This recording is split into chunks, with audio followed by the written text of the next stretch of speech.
तो हम इस चैप्टर में आगे पढ़ते हैं बहुत इंपॉर्टेंट रिएक्शंस जो पेपर में आने के जिनके बहुत ज़्यादा चांसेस होते हैं। तो उन रिएक्शंस का नाम है एक्सोथर्मिक रिएक्शन और एंडोथर्मिक रिएक्शन। तो ये जो रिएक्शंस होती हैं ये बहुत इंपॉर्टेंट होती है, पेपर में आने के इनके बहुत ही ज़्यादा चांसेस होते हैं, तो इनको हम पढ़ते हैं। तो सबसे पहले जो रिएक्शन है उसका नाम है एक्सोथर्मिक रिएक्शन, उसको पढ़ेंगे, फिर पढ़ेंगे एंडोथर्मिक रिएक्शन। तो स्टार्ट करते हैं एक्सोथर्मिक रिएक्शन को। तो एक्सोथर्मिक रिएक्शन वो रिएक्शन होती है जिसमें जब भी रिएक्टेंट से प्रोडक्ट बनेगा तो प्रोडक्ट के बनने के साथ साथ हीट भी रिलीज होगी, उसको कहते हैं एक्सोथर्मिक रिएक्शन। यानी कि कोई भी रिएक्शन जिसमें जब भी रिएक्टेंट जब प्रोडक्ट बना रहा है यानी कि रिएक्टेंट से प्रोडक्ट बन रहा है तो प्रोडक्ट के बनने के साथ साथ हीट भी साथ में रिलीज होती है, उसी रिएक्शन को कहते हैं एक्सोथर्मिक रिएक्शन। अब मैं आपको इसके एग्जांपल के द्वारा बताता हूँ। जैसे कि भाई हम कोयले को जला रहे हैं, तो कोयला जब जलेगा तो कोयले से क्या निकलेगा, कार्बन डाइऑक्साइड गैस निकलेगी और साथ में निकलेगी हीट। तो ये एक एक्सोथर्मिक रिएक्शन हो गई। उसके अलावा आप कुछ और ले सकते हैं, जैसे कि हम अपने घर में गैस सिलेंडर में जो गैस जलाते हैं उसको भी अगर हम जलाएंगे तो वो जब जलती है तो उसमें से कार्बन डाइऑक्साइड गैस निकलती है और आपकी क्या निकलती है, साथ में हीट निकलती है। तो कोई भी रिएक्शन जिसमें जब भी रिएक्टेंट से प्रोडक्ट बनता है तो साथ में हमारे हीट रिलीज होती है, उसी को कहते हैं एक्सोथर्मिक रिएक्शन। अब आती है इसकी डेफिनेशन क्या है। तो देखिए एक्सोथर्मिक रिएक्शन, एक्सोथर्मिक रिएक्शन की डेफिनेशन क्या है, reactions in which heat is release with formation of product. यानी कि वो रिएक्शन जिसमें हीट रिलीज होती है प्रोडक्ट के फॉर्मेशन के साथ, आर कॉल्ड एक्सोथर्मिक रिएक्शन, उनको कहते हैं एक्सोथर्मिक रिएक्शन। एग्जाम्पल क्या है, जैसे फर्स्ट एग्जाम्पल इसका बर्निंग ऑफ नेचुरल गैस। यानी कि नेचुरल गैस जो हम उसको जलाते हैं उसको अगर हम जलाएंगे, जैसे हमारा जो नेचुरल गैस का फॉर्मूला है CH4, इसको मीथेन भी कहते हैं नेचुरल गैस को। तो जब हम इसको जला रहे हैं तो ये कोई भी चीज़ जब भी जलती है तो वो ऑक्सीजन के साथ रिएक्शन करती है, बिना ऑक्सीजन के कोई भी चीज़ नहीं जल सकती। आपने देखा होगा अगर आग जल रही है और अगर हम वहाँ से ऑक्सीजन को हटा देंगे तो वो जल नहीं जलेगी, क्योंकि कोई भी जो चीज़ होती है वो ऑक्सीजन गैस के बिना नहीं जल सकती। तो यहाँ पे मीथेन जब हमारी गैस जल रही है यानी कि नेचुरल गैस जब जल रही है ऑक्सीजन के साथ, तो प्रोडक्ट में क्या बन रहा है, कार्बन डाइऑक्साइड बन रहा है, साथ में वाटर बन रहा है गैस के फॉर्म में, और यहाँ बन रहा है हीट। तो ये जो रिएक्शन है इसमें प्रोडक्ट में हमारा हीट भी रिलीज हो रहा है, इसी वजह से ये एग्जाम्पल है एक्सोथर्मिक रिएक्शन का। उसके बाद दूसरा एग्जाम्पल देखिए, बर्निंग ऑफ कोल। तो कोयला जो है, कोल को कोयला कहते हैं। अब आते हैं आगे।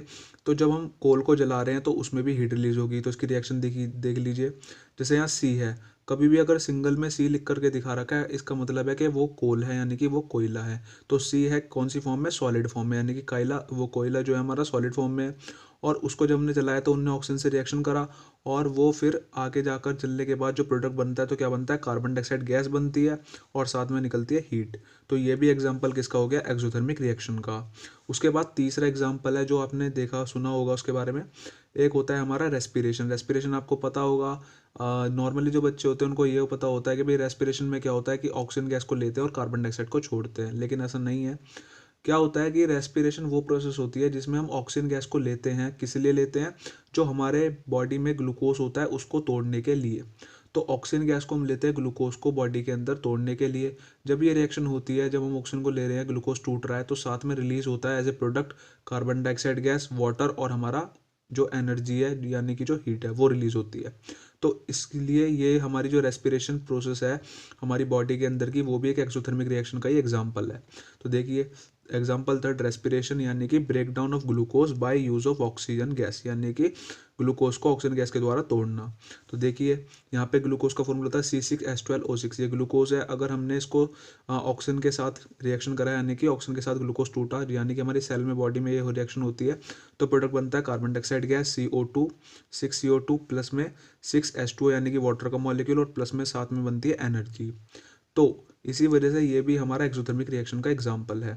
तो एक्सोथर्मिक रिएक्शन में एक बार फिर बताता हूँ, वो रिएक्शन जिसमें प्रोडक्ट के बनने के साथ साथ हीट भी रिलीज होती है, हीट भी बोल सकते हैं, एनर्जी भी बोल सकते हैं, वो रिलीज होती है, तो उसको कहते हैं एक्सोथर्मिक रिएक्शन। तो दोस्तों आई होप आपको ये समझ में आ गया होगा। अब चलते हैं आगे अगली रिएक्शन पे जिसका नाम है एंडोथर्मिक रिएक्शन। तो एंडोथर्मिक रिएक्शन क्या होती है उसको पढ़ते हैं हम। तो स्टूडेंट्स अब आती है एंडोथर्मिक रिएक्शन। तो एंडोथर्मिक रिएक्शन क्या होती है, वो रिएक्शन जिसमें जब भी हम रिएक्टेंट से प्रोडक्ट बनाएंगे तो हमको रिएक्टेंट को हीट देनी पड़ेगी, एनर्जी देनी पड़ेगी, उसके बाद ही रिएक्टेंट हमारा प्रोडक्ट में कन्वर्ट होगा। यानी कि जब भी हमें रिएक्टेंट से प्रोडक्ट बनाना है तो रिएक्टेंट को एनर्जी हीट देनी पड़ेगी, उसके बाद ही रिएक्टेंट हमारा प्रोडक्ट में कन्वर्ट होगा, और उसी रिएक्शन को कहते हैं एंडोथर्मिक रिएक्शन। जैसे एग्जांपल मैं आपको बताता हूँ, अगर मेरे को खाने को पकाना है, जैसे चाय देख लीजिए, चाय को जैसे हम बनाते हैं, तो अगर हमें चाय बनानी है तो हमें बेसिकली क्या करना पड़ेगा, सब चीज़ों को मिला करके उसको गर्म हीट करना पड़ेगा, तभी हमें टी मिलेगी, जब भी चाय मिलेगी, वरना नहीं मिलेगी। तो ये एक एंडोथर्मिक रिएक्शन का एग्जांपल हो सकता है। उसके अलावा जैसे आपने देखा है कि पानी है, पानी को अगर हमें बॉयल करना हो, अगर पानी को उबालना हो, तो उसको उबालने के लिए भी हीट करना पड़ता है, तो वो एनर्जी हीट को ले रहा है, तभी तो वो हमें गर्म पानी मिल रहा है उससे। तो ये भी एंडोथर्मिक रिएक्शन का एग्जांपल है। उसके अलावा आप देख सकते हैं जैसे मेटल है, कोई भी धातु है, कोई भी मेटल है, अगर हम उसको पिघलाएंगे तो हमें उसे गर्म करना पड़ेगा, गर्म होने के बाद ही वो पिघलेगा। तो अगर वो सॉलिड से लिक्विड में स्टेट में गया तो हमको क्या करना पड़ा, हमको हीट देनी पड़ी, तो तभी हमारा सॉलिड किस में कन्वर्ट हुआ है, हमारा लिक्विड में, यानी कि सॉलिड मेटल लिक्विड मेटल में कन्वर्ट हो गया बाय यूज ऑफ हीट। तो कोई भी रिएक्शन जिसमें जब भी रिएक्टेंट को हमें प्रोडक्ट में बनाना है तो हमें रिएक्टेंट को एनर्जी या हीट देनी पड़ेगी, तभी वो रिएक्टेंट प्रोडक्ट में कन्वर्ट होगा। उसी रिएक्शन को कहते हैं एंडोथर्मिक रिएक्शन। अब आती है इसकी डेफिनेशन क्या है। तो एंडोथर्मिक रिएक्शन, इसकी डेफिनेशन क्या है, रिएक्शन इन विच हीट या एनर्जी इज एब्जॉर्ब्ड या यूज, एब्जॉर्ब होगी और या यूज होगी बाय रिएक्टेंट, रिएक्टेंट उसको एब्जॉर्ब या यूज करेगा टू फॉर्मेशन ऑफ प्रोडक्ट, किसके लिए, प्रोडक्ट के फॉर्मेशन के लिए, आर कॉल्ड एंडोथर्मिक रिएक्शन, उनको कहते हैं एंडोथर्मिक रिएक्शन। एग्जांपल पहला देखिए, बॉइलिंग ऑफ वाटर, अगर हमें पानी को उबालना है, जैसे पानी यहाँ पे H2O लिक्विड फॉर्म में है, और उसको अगर मैंने हीट करा, गर्म करा, तो वो किस में चला जाएगा, गर्म होकर के गैस की फॉर्म में कन्वर्ट हो सकता है। तो ये हमारा कौन सा रिएक्शन है, एंडोथर्मिक। दूसरा देखिए, कुकिंग ऑफ फूड, अगर आप खाने को पकाते हैं, तो कोई भी खाना पका रहे हैं, कुछ भी कर रहे हैं, तो हमें उसे गर्म करना पड़ेगा, तभी वो हमारा पकेगा आगे जाके। तो ये भी एंडोथर्मिक में एग्जाम्पल में रिएक्शन में आता है। अब आता है तीसरा एग्जाम्पल, तो मेल्टिंग ऑफ मेटल्स, यानी कि कोई भी धातु, मेटल जैसे आयरन, कॉपर, कुछ भी, अगर हम उसे मेल्ट करना है, उसको पिघलाना है, तो हमको उसे हीट करना पड़ेगा, एनर्जी उसको देनी पड़ेगी, तभी वो होगा। तो ये भी एंडोथर्मिक रिएक्शन का एग्जांपल आता है। और जो सबसे इंपॉर्टेंट एग्जांपल है एंडोथर्मिक रिएक्शन का, वो है फोटोसिंथेसिस। देखिए, फोटोसिंथेसिस रिएक्शन के बारे में आपको थोड़ा बहुत तो पता होगा कि भाई जो प्लांट्स होते हैं वो अपना फूड खुद बनाते हैं by use of sunlight in presence of chlorophyll, जो उनका ग्रीन पिगमेंट होता है, और वाटर और कार्बन डाइऑक्साइड को लेकर के वो अपना फूड बनाते हैं, जो कि होता है उनका ग्लूकोज, और साथ में रिलीज होती है ऑक्सीजन गैस।